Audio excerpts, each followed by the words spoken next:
ओम गीतामृत दुहे नमः। श्री गुरुवे नमः। श्रीमद् भगवद गीता की पूर्व भूमिका विचार में ली गई। गीता क्यों पढ़ें, इस जिज्ञासा का उत्तर उस पर विचार किया गया। महाभारत और भगवद गीता का वैचारिक विश्लेषण और फिर गीता का उद्भव, विकास और प्रासंगिकता। अब आओ सार रूप में गीता में प्रवेश करते हैं। एक विहंगम दृष्टि जिसे कहा जा सकता है कि गीता जी के 18 अध्याय, ये अध्याय मुख्य क्या संदेश देना चाहते हैं। ये तो निश्चित है ही कि भगवद गीता व्यावहारिक, वैचारिक और वैज्ञानिक सी प्रेरणा है। आओ समझते हैं। प्रथम अध्याय अर्जुन विषाद योग के नाम से है। धृतराष्ट्र उवाच से प्रारंभ है ये अध्याय। एक ऐसा पात्र जिसके पास बाहर की दृष्टि भी नहीं, लेकिन विचार की दृष्टि भी नहीं, विवेक की आंख भी बंद, और इसीलिए प्रारंभिक भाव में ही धृतराष्ट्र की सोच की संकीर्णता दिखती है। मामकः पांडवाश्चैव के रूप में भेद बुद्धि दिखती है, पक्षपात पूर्ण बुद्धि दिखती है। लेकिन एक अच्छा संकेत धर्म क्षेत्रे कुरुक्षेत्रे धृतराष्ट्र के मुख से निकलता है, और हमें लगता है कि अच्छी चीज़ जहाँ से भी मिले ले लेनी चाहिए। और वैसे भी गीता जैसे महान ग्रंथ का प्रारंभ धर्म शब्द से हो, ये उचित ही था। संजय का उत्तर है, और संजय ने दुर्योधन को इंट्रोड्यूस करवाया। दुर्योधन आचार्य के पास गया। दूसरे श्लोक से लेकर 11वें तक में आप देखेंगे दुर्योधन का कपट, छल, ईर्ष्या, द्वेष, और इन सब के मूल में दुर्योधन की ईगो, दुर्योधन का अहम, वही दिखाई देगा। पांडव सेना कम है, लेकिन उसे पर्याप्त, अपनी सेना 18 में से 11 क्षौणी है, लेकिन वो अपर्याप्त है। पांडव सेना के 19 योद्धा गिनवा दिए, लेकिन अपनी सेना के केवल 7। तो ऐसे कुछ भाव जो दुर्योधन के कपटपूर्ण आचरण को प्रदर्शित करते हैं, जो अंततः पतन का ही कारण बनता है। ये अध्याय चेताता है कि छल, कपट, और वह भी गुरु के आगे, वो कहीं ना कहीं पतन का कारण बनते हैं, जैसा दुर्योधन के साथ हुआ भी। इस अध्याय में आगे शंखनाद होता है युद्ध के प्रारंभ के लिए, और फिर वह रथ प्रवेश करता है जो भगवान कृष्ण जिसके सारथी हैं। अर्जुन रथी है। अर्जुन का सीधा संकेत होता है कृष्ण, दोनों सेनाओं के मध्य ले चलो रथ। भगवान कृष्ण ले जाते हैं। भीष्म द्रोण प्रमुखतः, भीष्म और द्रोण के समक्ष अर्जुन की दृष्टि बदल जाती है। अब तक जो दृष्टि केवल श्री कृष्ण केंद्रित थी, अब वो दृष्टि श्री कृष्ण से हट करके तत्रा पश्चात दूर चली जाती है। स्वजन, परिजन सब अर्जुन की दृष्टि में, भावों में आने लगते हैं, जिससे मोह जागता है। मोह धीरे धीरे तनाव, दबाव, टेंशन, स्ट्रेस और अवसाद या विषाद, डिप्रेशन का रूप ले लेता है। और जब ऐसी स्थिति होती है तो स्वाभाविक है मनुष्य कुछ अनर्गल सा प्रलाप करने लगता है, और अर्जुन के साथ यही था। अर्जुन ने जो मन में आया वही भगवान के आगे बोला, लेकिन विचारवानों ने इसके भी अर्थ लिए कि कहीं ना कहीं जब ये पक्षपातपूर्ण स्थितियाँ, युद्ध की का वातावरण, कलह क्लेश का वातावरण, तो उसमें पश्चात कहीं ना कहीं अराजकताएं तो फैलती ही हैं, और वो प्रथम अध्याय में कहीं ना कहीं दिखाई देती हैं। तो अंततः अर्जुन इस अध्याय में अपने शस्त्र छोड़ बैठता है, रथ में भगवान से भी ऊंचे आसन पर बैठा हुआ अर्जुन पीछे जा बैठता है, गांडीव छोड़ देता है, युद्ध करने से इनकार कर देता है, शोक संविग्न मानसा शोक में डूब जाता है। कुछ लोग कह देते हैं कि प्रथम अध्याय की आवश्यकता ही कहाँ थी गीता में, कोई उपदेश तो है नहीं, लेकिन सत्य ये है कि नींव बनेगी तो ही तो मकान बनेगा।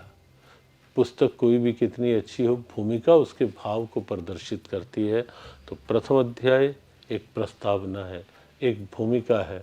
अर्जुन को विषाद हुआ, लेकिन विषाद कैसे प्रसाद बने, विषाद कैसे योग बन जाए, उसी का मार्ग प्रशस्त करता है ये प्रथम अध्याय। और प्रारंभ हो जाता है दूसरा अध्याय। दूसरे अध्याय में भी प्रारंभ में आंसू बहाता हुआ अर्जुन दिखाई देता है, लेकिन पश्चात धीरे धीरे उसकी वृत्ति कुछ परिवर्तित होने लगती है, समाधान की ओर जाना चाहती है वृत्ति, और तब अर्जुन भगवान कृष्ण की शरण ग्रहण कर लेता है। शिष्यस्ते हम शाधिमाम त्वाम प्रपन्नम, शरण ग्रहण की समाधान तो तभी मिलेगा ना, उलझने तभी सुलझेंगे जब शरण ग्रहण की जाएगी, समर्पण किया जाएगा। समर्पण किए बिना कुछ प्राप्त नहीं होता, और वह भी श्रद्धा पूर्वक। और यहाँ उस अध्याय में ऐसा ही अर्जुन ने किया, लेकिन शरणागति अधूरी कर दी। फिर कह दिया ना युद्ध से, युद्ध नहीं करूँगा कृष्ण, और चुप हो गया अर्जुन। अब प्रारंभ हुआ उपदेश गीता जी का। यह एक बात आप समझ लें कि जब तक शरणागति की शुरुआत नहीं होती, भले ही अधूरी हो, तब तक कोई कैसे आपको कुछ समझा पाएगा। तो यहाँ वो प्रारंभ हुआ भाव। प्रारंभ में विवेक जागृति का भाव था, आत्मनात्म विवेक, जड़ चेतन विवेक। एक और शरीर है जो जड़ है, एक और आत्मा है जो चेतन है, एक और संसार है जो स्वयं में निश्चित रूप से निष्क्रिय है, जड़ता की स्थिति में है, लेकिन परमात्मा की सत्ता है जो इसका संचालन करती है।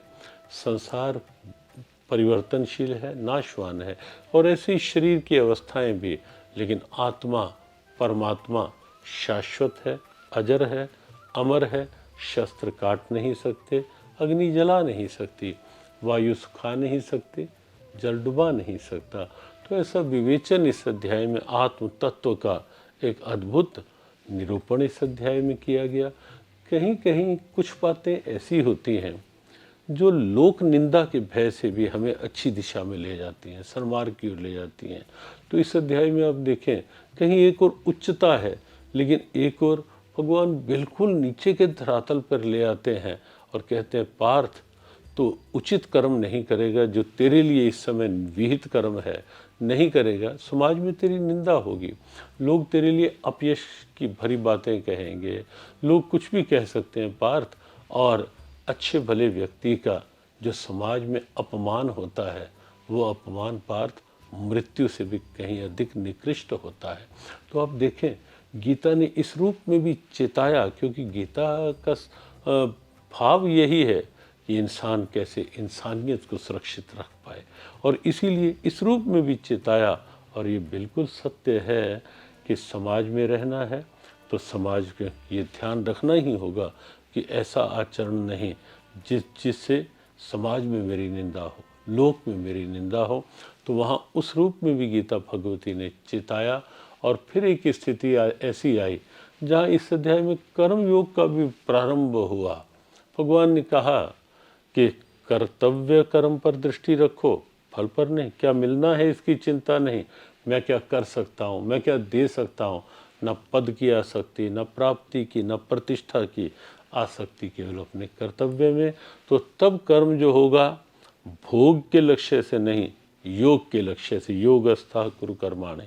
तो ये योग का भाव, उसकी प्रधानता इस अध्याय में दी गई। कहीं योगा कर्म सुकौशलम की बात, कहीं समत्वम योग उच्यते की बात। और धीरे धीरे कर्म को योग बना करके उस स्थिति की प्राप्ति की बात जहाँ बुद्धि बिल्कुल निश्चल स्थिर हो जाती है अपने चेतन स्वरूप में, आत्म स्वरूप में। और उस अवस्था में एक आंतरिक, उस आत्मीय चेतना के साथ योग की स्थिति बन जाती है। ये भाव बड़ा उच्चतर भाव है। अर्जुन के भीतर जिज्ञासा स्वाभाविक जगी कि ऐसा व्यक्ति जो योग की उस अवस्था में आ गया है, उसका आचरण क्या होता है, वह कैसे बोलता है, कैसे बैठता है, कैसे खाता है, इस रूप में इसका भाव जो था। तो वो और आगे स्थित प्रज्ञ की पहचान, स्थित प्रज्ञ की दिव्यता इस अध्याय में अद्भुत प्रकरण है। इस दूसरे अध्याय का अनेक दृष्टांत दिए गए, कहीं कछुए का दृष्टांत, कहीं समुद्र का दृष्टांत, इस रूप में दे करके कि कैसे बुद्धि अचल स्थिर हो, वो स्थित प्रज्ञ की वास्तविकता और अंत में जीवन की परम शांति, ब्रह्म निर्वाण, लोक में परम शांति, मरणोपरांत ब्रह्म निर्वाण, तो ये लोक परलोक बनाने की स्थिति के साथ अध्याय की पूर्णता। और उसके पश्चात तीसरा अध्याय कर्म की प्रधानता का अध्याय। कर्म कैसे धर्म बने, कर्म कैसे योग बने। अर्जुन के प्रश्न से प्रारंभ हुआ कि कभी आप कहते हो कर्म करना उचित है, कभी आप कर्म के त्याग की बात करते हो। कृष्ण, उचित बात कहो। तो भगवान ने कहा कि कर्म तो करना ही है, कर्म किए बिना तो स्थिति ही नहीं। मनुष्य योनि कर्म योनि है। कर्म बंधन ना बने, कर्म समस्या ना बने, कर्म समाधान बने, कर्म मोक्ष मार्ग का प्रेरक बने, इसके लिए ये गीता जी का तीसरा अध्याय है। आसक्ति रहित होकर कर्म, फल इच्छाओं को छोड़ करके कर्म करने की प्रेरणा इस अध्याय में दी गई। और ऐसी ऐसी दिव्यताएं इस अध्याय में आई। राजा जनक का उदाहरण इस अध्याय में दिया गया। जो काम श्रेष्ठ महापुरुष करते हैं वही करने योग्य है, एक आदर्श श्रेष्ठता का। और श्रेष्ठता की कसौटी भी श्रेष्ठ पुरुष अपने आचरण से श्रेष्ठ बनता है, केवल वाचन से नहीं। यदि आचरति श्रेष्ठ, इसलिए कहा गया आचरण श्रेष्ठ हो तो ही श्रेष्ठता प्रकट होगी, जो स्वयं के लिए भी और दूसरे के लिए अनुकरणीय बनेगी। स्वयं भगवान ने अपना उदाहरण इस अध्याय में दिया। और उसके बाद एक प्रश्न भी जो उठा कि मनुष्य न चाहने पर भी कहीं पाप वृत्तियों में लग जाता है, वो कैसे। भगवान ने कहा कामनाओं का बड़ा हुआ जो ज्वर होता है, वही कहीं ना कहीं क्रोध, कहीं ना कहीं लोभ की ओर लेकर के जाता है। और यही जो वृत्तियां हैं, काम क्रोध लोभ, यही पतन करवाती हैं।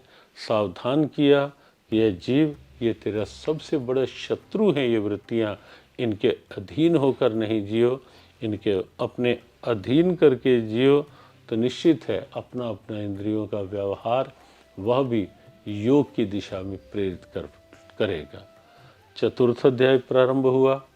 भगवान कृष्ण ने कहा कि योग का ये उपदेश अद्भुत स्थिति बताई। पार्थ, यही नहीं जो मैं अब तेरे सामने दे रहा हूं। सृष्टि के आदि में यही कर्म योग का उपदेश मैंने सूर्य को दिया था। सूर्य के बाद मनु, इक्ष्वाकु, और फिर राज परंपरा में आगे ये योग आया। बीच में कुछ काल ऐसा आया कि ये योग लुप्त सा हो गया, लेकिन फिर से जैसे तेज हवाएं सूर्य के आगे से बादल हटाती हैं, सूर्य फिर प्रकट होता है। पार्थ, अब वही योग मैं तेरे लिए कह रहा हूँ। वही उत्साह वायाम मयाते अध्याय योग प्रोक्ता पुरातना, वो पुरातन योग अब तेरे लिए फिर से कह रहा हूँ। तो योग कहा। स्वाभाविक अर्जुन के मन में प्रश्न उठना ही था कि आप तो मेरे सामने खड़े हो, मैंने आपके सब भाव देखे हैं, लेकिन ये आप कैसे कह सकते हो कि सृष्टि के प्रारंभ में सूर्य को उपदेश और तब गीता का अद्भुत भाव, अवतारवाद का रहस्य भगवान की वाणी से यहाँ प्रकट होता है कि पार्थ, तेरे और मेरे बहुत जन्म हुए हैं, मैं जानता हूँ तू नहीं, लेकिन जब जब धर्म की हानि होती है, अधर्म बढ़ने लगता है, तब तब फिर धर्म की स्थापना के लिए, दुष्टों के संहार के लिए, सज्जनों के उद्धार के लिए, अर्थात दुष्ट वृत्तियां समाप्त करके सद्वृत्तियों के जागरण और उनके प्रोत्साहन के लिए पार्थ मैं युग युग में प्रकट होता हूँ। अंतर अवश्य है कि सामान्य जीव प्रारब्ध के माया के अधीन होकर आता है, लेकिन जब भगवान आते हैं तो अपनी प्रकृति को प्रकृतिम स्वाम अवष्टभ्य, प्रकृति को अपने अधीन करके आते हैं, माया अपनी माया को अपने वश में करके सृष्टि में आते हैं। और उसके बाद भगवान बताते हैं कि मैंने कर्म किए निर्लिप्त भाव से सृष्टि में, और कर्म करते हुए कर्मों से अतीत इस अध्याय की ये विशेषता है। कर्म करते हुए भी ना करने के समान। क्यों? कर्म हो रहा है, कर नहीं रहा, उसका कोई प्रतिक्रिया नहीं संस्कार के रूप में, और इसलिए उसका कोई बंधन भी नहीं। तो इस अध्याय में कुछ ऐसे प्रमाणिक से भाव कहे गए जिससे कर्म करते हुए भी कर्म से अतीत या कर्म के बंधन से अतीत होकर के जीवन को सहज बनाया जा सकता है, सहजता से जिया जा सकता है। और इस अध्याय में श्रद्धा की विशेष बात की गई, श्रद्धावान लभते ज्ञानम। उससे पूर्व इस अध्याय में कुछ अलग अलग प्रकार के यज्ञों का निरूपण हुआ। श्रद्धावान लभते ज्ञानम कहा गया, दूसरी ओर संशयात्मा विनश्यति कहा गया। और इसीलिए आओ प्रेरणा लें, कल्याण के पथ पे बढ़ना है तो निश्चित है कि संशयों को निकालो बाहर, और निकालकर पूर्ण श्रद्धावान होकर समर्पण बुद्धि बना करके आओ बढ़े आगे। तो ये अध्याय निश्चित रूप से कर्म करते हुए भी परम कल्याण की स्थिति तक ले जाने में सक्षम है। 5वां अध्याय कर्म संन्यास योग के रूप में है। लेकिन यहाँ ये नहीं कि कर्म का संन्यास का मतलब कर्म का त्याग नहीं, ये गीता की विशेषता है। गीता ने कर्म त्याग को प्रोत्साहित नहीं किया, त्याग भाव से कर्म की प्रेरणा दी है। और त्याग किसका, उसके लिए इस अध्याय में विस्तार से वर्णन है। गीता ने कहा कि बाहर से कर्मों का त्याग कैसे कर सकते हो, कि देखना कर्म, सुनना कर्म, बोलना कर्म, चलना कर्म, श्वास लेना कर्म, श्वास छोड़ना कर्म, अंदर की हृदय की धड़कन, ये सभी तो कर्म है। लेकिन गीता ने कहा ये सब कर्म करते हुए जैसे कमल का पत्ता पानी में या कीचड़ में रहते हुए अपनी आभा छोड़ता है, कीचड़ का प्रभाव अपने ऊपर नहीं पड़ने देता, जीवन को ऐसा रखो कि संसार कैसा भी है, कोई कैसा है, उस ओर ध्यान ना रख करके आप अपने को इतना सक्षम बनाओ, इतना उज्जवल बनाओ कि आप दूसरे के प्रभाव को अपने ऊपर ना आने दो, दूसरे की कुसंगति को नहीं, बल्कि अपनी आभा, अपने प्रभाव को दूसरों पर छोड़ने का प्रयास करो। ये इस अध्याय की एक दिव्य गरिमा है। और इस अध्याय में इसी प्रकार से कर्मफल के त्याग से शांति, कर्मफल के साथ कर्म करने से बंधन की स्थिति, अज्ञान और ज्ञान का वर्णन किया गया कि ज्ञान में जीव मोहित हो रहे हैं, ज्ञान का प्रकाश होगा तो ही जीव कर्म पथ पर और आगे बढ़ पाएंगे।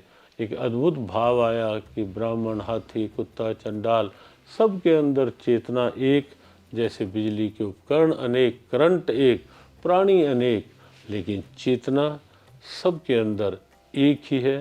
परमात्मा ने स्वयं को सबका सुहित बताया, सबके हितेशु बताया। और इसलिए जब भगवान कहते हैं मैं सब प्राणियों का हित चिंतक हूँ, और ऐसा मेरा जो भाव बनाता है, मेरे साथ जोड़ता है भाव, उसका निश्चित कल्याण हो जाता है। 6वां अध्याय जो है आत्म संयम योग के नाम से, इस अध्याय का प्रारंभ अनाश्रिता कर्म फलम त्यक्त, कर्म फल का आश्रय ना लेकर के जो कर्म करता है वो सन्यासी, वही सन्यासी है, वही योगी है। एक अद्भुत प्रेरणा आप देखें कि कोई किसी भी आश्रम में, किसी भी वर्ण में है, लेकिन बात सार्वभौम है गीता की। बात गीता की पूरी तरह से सार्वदेशिक है, सबके लिए है एक समान, कि कर्म फल का आश्रय नहीं लो, जो नहीं लेता वो ग्रस्त में भी योगी है। और इस अध्याय को इसी रूप में भगवान ने आगे बढ़ाया, अपने आप को उत्थान की ओर ले जाओ, पतन की ओर नहीं। अपने मित्र बनो, अपने शत्रु नहीं। मनुष्य स्वयं ही अपना मित्र है, स्वयं ही अपना शत्रु है। उत्थान के पथ पर बढ़ेंगे तो निश्चित अपने साथ मित्रता है, पतन की ओर गिरेंगे तो अपने साथ शत्रुता है, सत्संग अपने साथ मित्रता है, कुसंग अपने साथ शत्रुता है। परिस्थितियों में समता, पदार्थों में समता, प्राणियों में समता की बात इस अध्याय में कही गई। ध्यान का प्रारूप इस अध्याय में बताया गया। आसन कैसे हो, शरीर को कैसे बिठाना है, मन की स्थिरता कैसे होनी चाहिए, वो इस अध्याय में बताया गया। वास्तविक ध्यान का स्वरूप क्या है, इस अध्याय ने स्पष्ट किया। और इसीलिए कहीं कहीं चिंतकों ने इस अध्याय को ध्यान योग्य की भी संज्ञा दी। जहाँ जहाँ कहीं मन जाता है वहाँ से हटाकर आत्म केंद्रित करें, परमात्मा में लगाएं। उदाहरण दिया कि जैसे हवा रहित स्थान पर जलता हुआ कोई दीपक बिल्कुल लौ सीधी ऊपर की ओर जाती है, ऐसे ही योगिना यच्चित्तस्य युञ्जतो योगमात्मना, ऐसे ही जहाँ संकल्प विकल्पों की वायु नहीं, वृत्ति साधक की बिल्कुल ऊर्ध्वगामी जाती है। और उसका परिणाम बताया, वह अवस्था, वह आनंद जिसे पाकर भारी से भारी दुख या कोई वृत्ति विचलित नहीं कर सकती, वह आनंद उस अवस्था में मिलता है जो कभी दुख में परिवर्तित नहीं होता। भगवद गीता ने उसे ही योग की संज्ञा दी। सब संकल्पों से रहित, संकल्प प्रभान कामान, सब संकल्पों से रहित, किसी कामना की जरूरत भी नहीं। जहाँ वो आनंद मिल गया, फिर भला कैसी, फिर तो कर्म बिना इच्छा के जो वो करवाए वो कर्म होंगे। तो इस अध्याय में ऐसी ढेरों ढेरों अद्भुत प्रेरणा है। अर्जुन ने तभी प्रश्न किया ऐसी उच्च स्थिति के बाद कि मन तो चंचल है कृष्ण, कैसे इसे वश में करें। तो भगवान ने अभ्यास और वैराग्य की बात कही कि अभ्यास और वैराग्य से ये मन निश्चित रूप से वश में हो जाता है। और अंत में इस अध्याय के एक फिर से अर्जुन का प्रश्न, जिज्ञासा हम सब के प्रतिनिधि के रूप में कि कोई अभ्यास कर तो रहा है लेकिन आयु ने साथ नहीं दिए, या कहीं बीच में डगमगा गया, लड़खड़ा गया वो अभ्यास, तो उसका क्या होगा? क्या कहीं फटे बादल की तरह, ना इधर का ना उधर का, ऐसी स्थिति तो नहीं? भगवान ने कहा कि नहीं, कल्याण पथ पर बढ़ा हुआ कदम जो है वो व्यर्थ नहीं जा सकता पार्थ। जो किया है कल्याण मार्ग के लिए वो निश्चित आपका लोक में भी अपना है, परलोक में भी अपना है। और इसीलिए लगे रहें उत्साह से, योग मार्ग के पथिक बने रहें, कल्याण मार्ग के पथिक बने रहें, अभ्यास करते रहें। अभ्यास करते करते निश्चित रूप से मन योग युक्त हो जाएगा। श्रद्धा पूर्वक लगें, बिना उकताए लगें। और जब कोई श्रद्धा पूर्वक लगता है, श्रद्धावान भजते सामाम सामे युक्त तमोमता, श्रद्धावान भजते यो माम सामे युक्त तमोमता। जो श्रद्धा पूर्वक मन को भाव में जोड़कर मेरा भजन करता है वो मेरे से युक्त हो जाता है। तो योगी भाव अर्जुन की प्रेरणा के साथ और ऐसी श्रद्धा पूर्वक योग युक्त होने की प्रेरणा के साथ ये अध्याय संपूर्ण हो रहा है। सार रूप में इन अध्यायों की बात की गई ताकि हम गीता में प्रवेश से पूर्व समझ लें कि गीता का प्रत्येक अध्याय हमें क्या कहना चाहता है, क्या प्रेरणा देना चाहता है, किस दिशा में ले जाना चाहता है। आओ जियो गीता के संग, सीखो जीने का ढंग।